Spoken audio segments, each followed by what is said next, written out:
What's going on, everybody? This is Brian Mazique, aka Unique Mazique. I am the hardest working man in sports and gaming, and we got another episode of Mazique Speaks, and got a few things to talk about. Basketball. We're going to talk about a little bit about sports, video games today as well. I haven't really touched on that in the last few days, so let's get into it.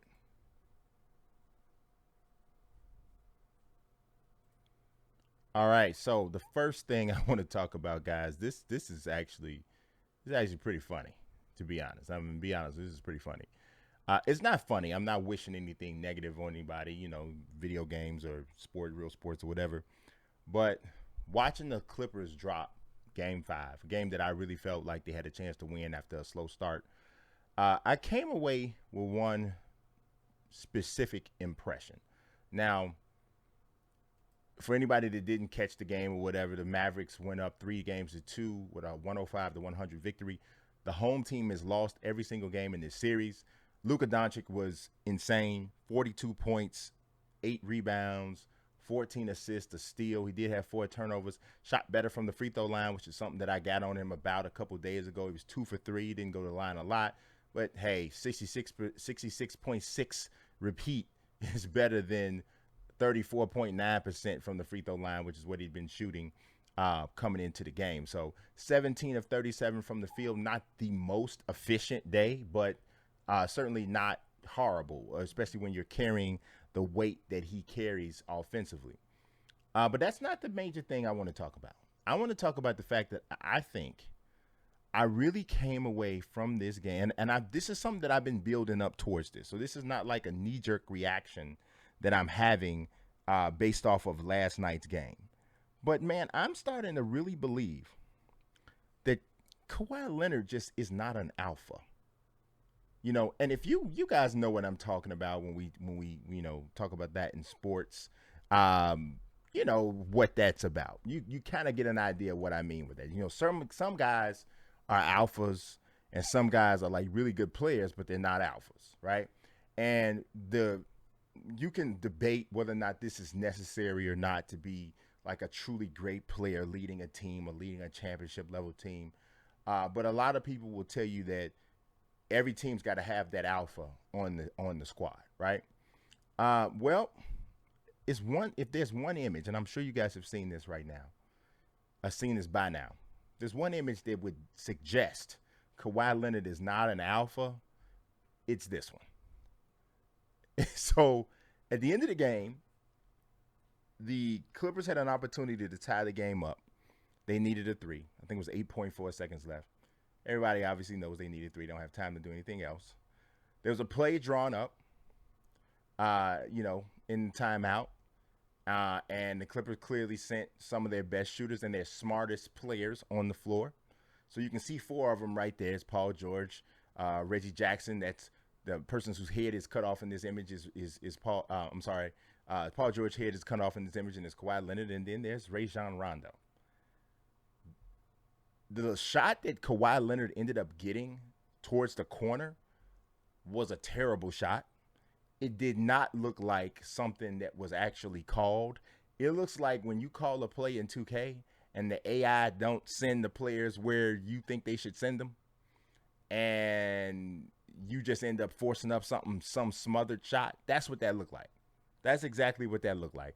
And it was not a good shot. So afterwards, this is the look Rajon Rondo gives Kawhi Leonard as he questions him about the shot. Now, I just want to ask you guys something, and you let me know in the comment section if you agree with me, if you think I'm crazy. I cannot imagine any player in the last 25, 30 years who's supposed to be like an alpha, who's supposed to be like that one A guy on a team, that would have a veteran, even a veteran of Rondo's ilk, approaching him, looking at him, and coming at him in that way about a shot he took to win the game. Now, granted, it was a bad shot, and Rondo was right in like, dude, what are you doing? What is that? But for the most part, most players wouldn't have the gall to come to somebody who Kawhi Leonard is supposed to be on this roster and approach him with that kind of posture and that kind of tone, with that kind of look, like, answer me, like, what's going on? What is this? And then even more telling than the fact that Rondo came at Kawhi with that sort of approach was Kawhi's response. He kind of dipped his head, turned his head and gave an answer and just walked away sheepishly. Now, I think most of us have somewhat appreciated Kawhi Leonard's mentality and the way he goes about things. He's really low key, doesn't get all bent out of shape. He just goes out there and takes care of business, kind of a guy. I think all of us have taken a moment to find that particular approach refreshing. But things can turn really quickly, and especially when you're starting to lose. And so I know some of y'all are saying, well, Kawhi already won a championship. He doesn't have anything to prove. Well, kinda, but yes, not kinda. He did win a championship with the Raptors in the 1 year there. But I think all of us know that there were some extenuating circumstances around that championship run. Yeah, they beat the Philadelphia 76ers with his iconic shot from the corner that bound off the rim multiple times before falling through. But they also beat a Golden State Warriors team in the NBA Finals that I think most people, even Drake, would probably agree that if either Klay Thompson or Kevin Durant don't go down for the rest of their series when they get hurt, if either of them is healthy, they probably beat the Raptors, let alone both. So you go to war with what you bring to the battle or to the front or whatever, however you want to call it. So the Raptors won. They did what they were supposed to do. Nothing they can do but beat the team that shows up. But when we're talking about Kawhi and whether or not he's that dude, does he need that kind of a circumstance? Does he need the deck stacked in his favor in that way? And it's hard to think about this deck being stacked in anybody's favor when using an analogy that includes the Golden State Warriors and the team that they had together. But in that particular year, with Kawhi playing on a good Raptors team, really good head coach and Nick Nurse, playing against a severely shorthanded Golden State Warriors team, I think it was very clear that things were in Kawhi's favor, and that's when he won his championship. Since then, he's been playing with the Clippers on a good team, very talented team, and they can't quite get over the hump, and now they are on the brink of elimination in a game in a series against the Dallas Mavericks, and they have not lost one, not two, but 3 games at home already. And you gotta, how I'm looking at Kawhi and I'm like, how are you allowing this to happen on your watch? Like in the game last night, one of the biggest plays of the game didn't even actually come from him. Terrence Mann had a really good steal late in the game, had a chance to put his team up by 1, but he was too scared to take the layup, which you kind of understand sometimes a rookie making that type of mistake. He tried to make an extra pass to Nicholas Batum, who couldn't finish the basket. That was a nerves play. He had made a good play there, but I think there's too much being put in the hands of people not named Kawhi Leonard. And I understand maybe if you got Paul George taking it, Paul George had a pretty good game last night. Kawhi Leonard didn't have a fantastic game. I mean, he's been worse, but he certainly has been better and needed to be better. He was 7 for 19 from the field, 1 for 7 from the 3, 5 rebounds, 5 assists, but he also had 5 turnovers. Yeah, man, it was tough. He was a -8, Paul George was a +17 with 10 rebounds and 6 assists. He had 23 points. I think he played well enough.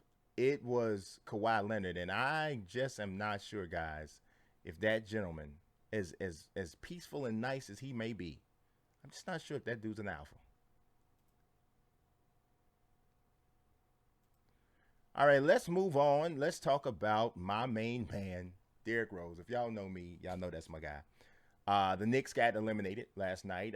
Trae Young bowed him out of there. I mean, hit him up, and I can't be mad at Trae Young. Trae Young did what he did. He's an entertainer. He's a performer. He's a heck of a basketball player, and he showed that to the Knicks and to his hometown Atlanta Hawks fans. But what I want to talk about is Derrick Rose is now a free agent again, and y'all might know where I'm already going. But the Bulls really need a point guard. Now, don't get bent out of shape talking about, I think Derrick Rose is the answer to the Bulls' point guard issues. He's not. The Bulls need a younger point guard who can be for the journey. Derrick Rose is too old at this point of his career to be for the journey. But I do believe there is a benefit that he could offer the Bulls as a veteran point guard off the bench. Ideally, you would sign and trade and get a sign and trade deal for somebody like Lonzo Ball. Um, my next choice down from Lonzo Ball would actually not be Dennis Schroeder, it'd be Devontae Graham.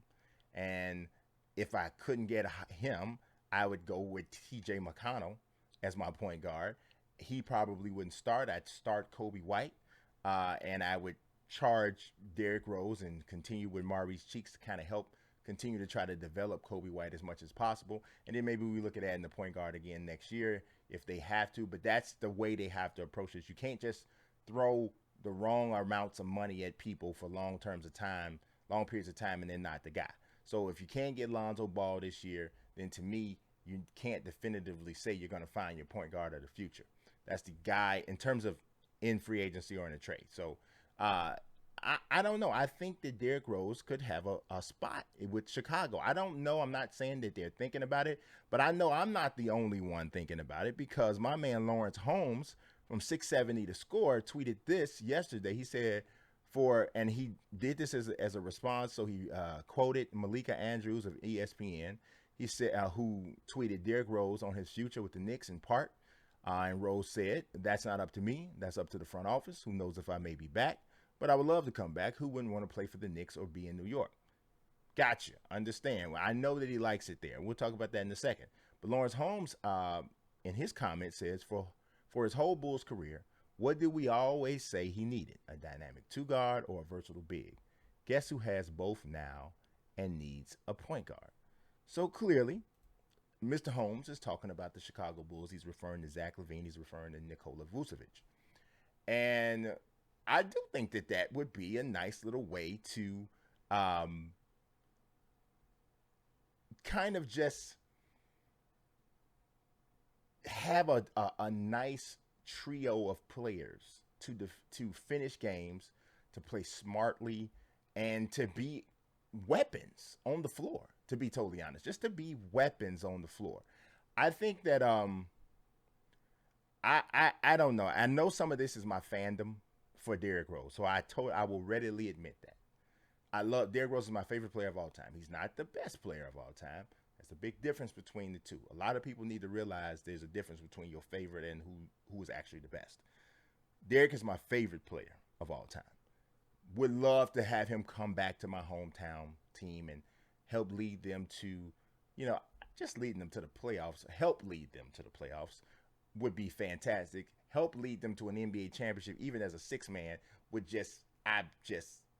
I'll run down the street buck naked with nothing but a skull cap on if Derrick Rose comes back to the Chicago Bulls and helps lead them to an NBA championship. That I'll do it. We'll record it. I'll go live on whatever social media platform you want. Chocolate Thunder running down the street. But I pretty much know that's not going to happen. I'm pretty positive Derrick Rose is not coming back to Chicago, and here's one of the reasons why. Derrick, I think at this point in his career, first of all, I think the Knicks are a better team than the Bulls. And I think that the Knicks he has a better chance of winning sometime soon with the Bulls. Also, I know that he's very comfortable there because he's playing with Tibbs, playing for Tibbs. So I know he's very comfortable. He still loves Tibbs, even though I pretty much blame Tibbs for him getting injured. But it's not neither here nor there. I don't think that Derrick, and this might sound crazy because he's playing in New York, right? But I don't think that Derrick would jump at the chance to come back and play in Chicago, even though he's beloved here. But I think there's just some feelings about everything here. Now, there's new management and all of that sort of thing, and I don't know that he had like a big problem with John Paxson or Gar Forman. Derrick doesn't seem like the kind of dude that would be coming out and calling out and, I got a problem with that guy. He's just not a confusion guy, never has been, right? One of the reasons why I love him so much. But I don't know if he would jump at that deal. I think comfort at this point in his life is very, very important. So when you balance the fact that staying with the Knicks and playing for Tibbs is comfortable, and also that they're a team on the rise who should be better next year. I think if he, as long as he isn't out and out disrespected with a contract offer from the Knicks, I think he would be inclined to go back there, even if it was less money. Derek's been, with Adidas deals and his NBA contracts and other endorsements. Derek has done well for himself, and I'm such a fan of Derek. I care about Derek the human being far more than I care about Derek the basketball player. Like, Derek don't ever have to win nothing, and he's still gonna be my favorite player. It doesn't matter. He could come back to the Bulls and shoot 15% from 3-point range and average 7 points and 5 turnovers. He's still gonna be my favorite player. I might be like, y'all really need to sit Derek down. We need to stop this. But he's still gonna be my favorite player. So it's a Chicago thing. If you're not from here, especially from the South Side, you probably wouldn't understand. But I just don't know that that's something that he's gonna want to do. So we'll see. It'll be something I'm interested in seeing. But at this point, I don't think it's anything more than a bit of a pipe dream. All right, next up, what are we talking about here today? Let's talk about some sports video games. I have been writing some stuff on Madden, about Madden on Forbes, pretty much every day this week, I think. And the reason why is because I really anticipate June, this month, being like the moment of truth for Madden in terms of, like, you got certain people, you got your MUT people, your MUT guys and girls, they're going to play MUT regardless. They don't really even care if the game's good. At this point, MUT is so ingrained in them and so ingrained in their habits and just their competitive fire and all of those different things and the dopamines that are stimulated from them watching and opening packs and things like that. They're going to play. They might complain and be like, this sucks, this game is whatever, but they're going to still play. Franchise mode people, which are finally starting to get heard a bit thanks to the Fix Madden franchise hashtag that I started last year. I think that kind of got the ball rolling on a more on a non-underground level, and we got a response back from EA and a commitment to them improving the game. And I think I don't know specifics or anything like that, but I really think that this month, because June has traditionally been the month when EA starts to unveil what they're doing. The game comes out in August. They start usually coming heavy around June. They get your cover athlete, and then you get the features start rolling out. And they don't do it like 2K. Like, EA pretty much like spills their guts early, and then what they start trickling in down the stretch, right before the game comes out, is like player ratings. But they gonna tell you everything that's in the game pretty much in June. That's usually the way they go. So this is a huge month for Madden. It really is. And especially for franchise mode fans, because there wasn't a specific commitment to what exactly they were going to do when you talk about beyond. So we know they did things with trade logic, statistical screens, and stuff like that. And trade logic still isn't fixed. You still don't get teams that properly value in draft picks. You still don't get teams that are properly valuing young quarterbacks or just certain positions over others quite the way they need to be. But there was some improvement. So we know about that. But we don't know specifically what they're changing in franchise mode. We do know that Sean Grady said that they were going to take and make significant improvements in 22 and then moving forward. What does that look like? So I talked about a couple things that I felt like were, areas that I feel like they definitely may need to make sure that they touch. I don't know if all of this stuff will be in. I don't even know if any of it will be in. But I would really love to see them return to create a team. You could create a team straight out in Madden years ago. For whatever reason, like so many other features in the series history, it was taken out. True expansion was not in there, but that would be something that is fantastic. You hear about the talk of expansion in the NFL all the time. It would seem to me that a video game would be where you would want to safely kind of, allow your user base or your consumers to kind of play with that thing, play with that whole concept, play with that feature. And so many other, well, I shouldn't say so many other, but NHL has it, NBA 2K has it. MLB The Show doesn't have it yet, but they do have it where you can completely rebrand every team in the league. Madden has none of that. That would be a huge step. Just customization overall would be a huge step for Madden on from a franchise level. I talked about trade logic. We still need to see more improvement on that, because one thing about franchise mode, and I think this is a problem that 2K still has, even though my NBA, as I would say, is still the best franchise mode available. But one of the issues that they still have is some of the under the hood stuff. They're like, yeah, you got all these cool, awesome features you can do in my NBA, but some of the things like player progression, trade logic, and stuff like that still need some work in my NBA. And it's the same thing in Madden's franchise. I would say it might be even worse in 2K because trades are such a big part of what happens in basketball. Trades are not as big of a deal in football because they just aren't as frequent. But free agency, dealing with evaluating teams' rosters and depth charts, and having teams have different philosophies, all of that's there. It needs to be important. I think we already know coordinators are defensive coordinators, offensive coordinators are coming to Madden. That kind of leaked early, but so we'll see about that. But one of my biggest issues, one of my biggest things, and this is specifically 100% about franchise mode, is the presentation. The way that you differentiate a franchise experience from every other kind of experience in sports gaming is in the presentation. Yes, stat tracking and all of that is cool and it's great and it needs to be there. But when I'm in a franchise mode game, it needs to feel and look different to a degree than every other mode. When I'm going through franchise mode and I'm doing the draft needs to feel like a big deal because it is. Free agency needs to seem like a big deal because it is. Injuries need to feel like a big deal because they are. I've been saying this for years. A guy falls down with a leg injury. In Madden, for as long as I can remember, they give you a complete diagnosis. You know exactly what injury it is. He fractured his left Lisfranc, and it's going to be broken for 7 to 8 weeks, 2 days, and 48 minutes. Like, there's no way in a world where you would get that level of a diagnosis on an injury that fast. If I'm in franchise mode, I'm already buying into the fact that I'm going through an entire simulated style system.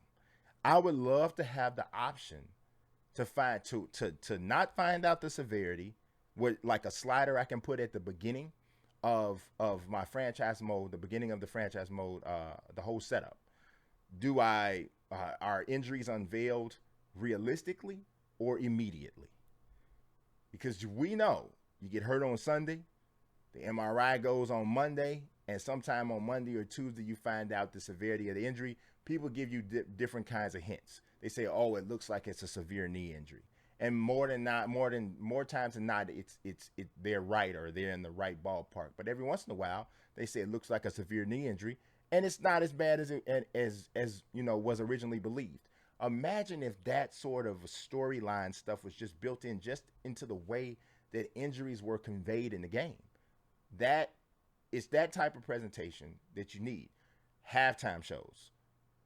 The halftime show has been Duke, straight Duke, for I don't know how many years. It really needs to change. I don't have to say it, but I'm going to say it. NFL 2K5, All Pro 2K8, all of those games so many years ago somehow found a way to make halftime shows watchable, make you want to see it. For whatever reason, EA still hasn't figured out how to do that or found it important enough to do. I would love to see a weekend wrap-up show at the end of every week. It's only 16 games or 17 games now in the NFL season. Having that in there, especially if you had some highlights that you could pull from different games. We're talking about more powerful consoles right now. So I'm going to talk about that in a second, but that's the thing I would love to see. And, of course, the coaching carousel. Like we talked about, I think the coordinators and stuff are in there. But I want to see the way it used to be, where if you play for a certain amount of time, old players start to become offensive coordinators, defensive coordinators, then head coaches, and that sort of thing. I mean, honestly, it wasn't even all that detailed. It wasn't that much more past just text. But seeing it and having it come through, it just made you feel like you were a part of a whole little football universe. And I thought, forgive me if I'm wrong, but I thought that's what franchise mode was supposed to be. So can we get a little bit of that back? It's just, just that's just my first side. I got a whole nother point that I want to make about Madden 22. All right, the other thing, this is specifically about next gen, and I wrote a piece about this. I told you I've been writing about Madden pretty much all week. Madden needs to have and where I'm talking about on PlayStation 5 and I'm talking about on Xbox Series S and X, but they need to offer some next gen features that actually move the needle. I give them, for the most part, a complete pass with last year's game. It was developed during a pandemic, and most importantly, they did not charge us extra for it. So 2K charged us extra for it, so your game better be different than the first one. They didn't really do a next gen game for the most part, with the exception of Stadium Creator, and it is phenomenal. So I don't have too much, I have too much beef with it, even though the graphics are almost exactly the same. But Stadium Creator is so good, it's just that good. So, and it was important to me, and it's something that I've been asking for years. So, but for Madden, we need to see a difference from a visual standpoint and from an animation standpoint between next gen and current gen's game.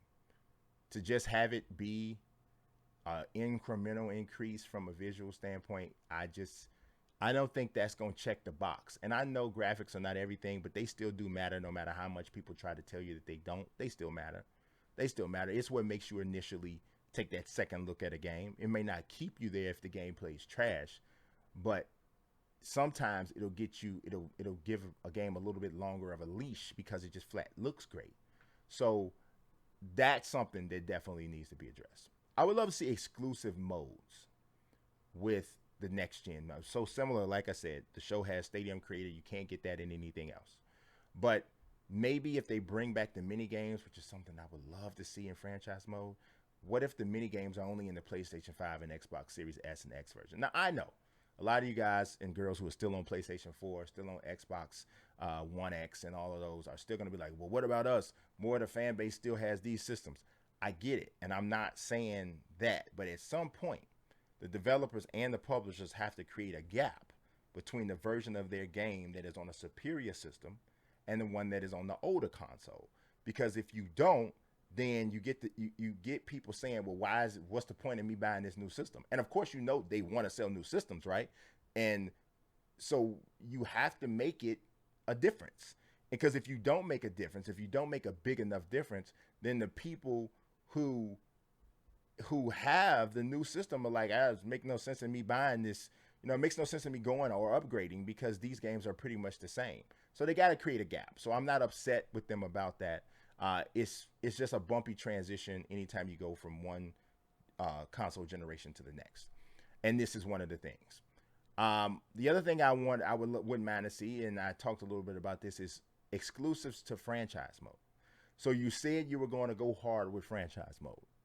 And I know that some of your franchise mode guys and girls might not generally be the ones that are the quickest to upgrade consoles. But I'm almost willing to guarantee you that if you built a franchise mode and had it in place where the next gen version of franchise mode was the best version of that particular feature, I have a feeling that you get some of your franchise mode people to make sure that they had a next gen console, because that's just how much people love franchise mode. Those of us who love it, we are coming to get it. If you bring it and you bring it well, we're coming to get it. So I would love to see if that could happen. I think it would be just dope. We'll see. We will see.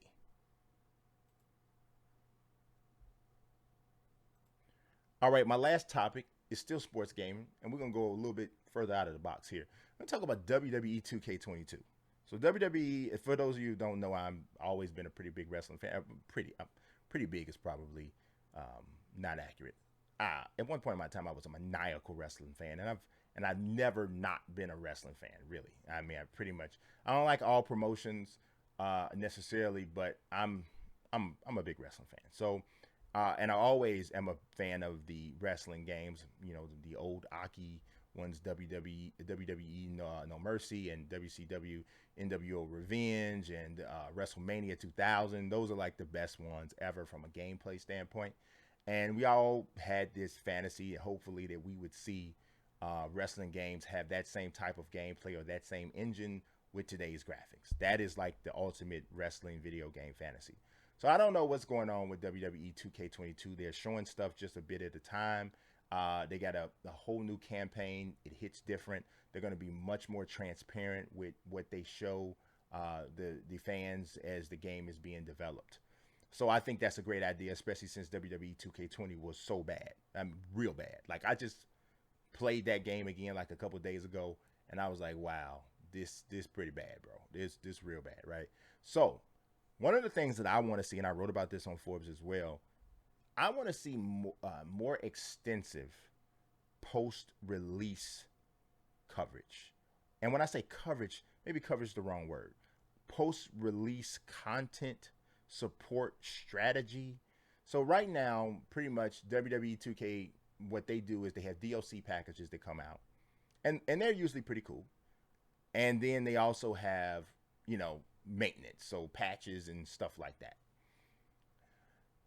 Why doesn't WWE 2K games, why don't they have roster updates, attribute updates and stuff? Like, I always thought that is like a missing piece. And I know that WWE 2K is not like purely a sports game, but the sports gaming genre is what it most closely relates to, right? And I would say WWE and EA UFC they play, they're both like fighting style sports games, essentially, right? Obviously, WWE is a little more over the top because of the nature of what it is, but it's kind of similar. EA UFC has updates. I don't mean it's similar in real life. I mean, it's similar from a gaming standpoint, right? But they have updates. And I don't know why WWE 2K games don't have updates. You go through different things where guys and girls are getting pushes, and some guys and girls are not getting pushes. So you'll buy a game, you'll buy a WWE game, and at the beginning, there may be a guy or girl who just, they're rated pretty lowly because they haven't broken into the main card or not. They haven't won a title or whatever. But 3 to 4 months after the game comes out, they're a big time person that's getting pushed. And so, but when you go back to play the game, they're still whatever rating they were. And I just thought it would add so much from an engagement standpoint to have a monthly roster update. You can even wrap it around the pay-per-view event for that month. But so Backlash comes up and somebody just had a breakout performance at WrestleMania. And now you already know that right after the WrestleMania pay-per-view, there's going to be an upgrade.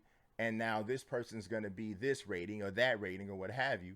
And then, so going into Backlash throughout that entire month, this person is rated whatever they were based off of what they did at WrestleMania, or based off of what their status was at that point. And I think that it just works really, really well. Like, I think it's something that the WWE 2K community would be waiting on to see who was going to get what. Never mind the fact that you can update attires and stuff like that.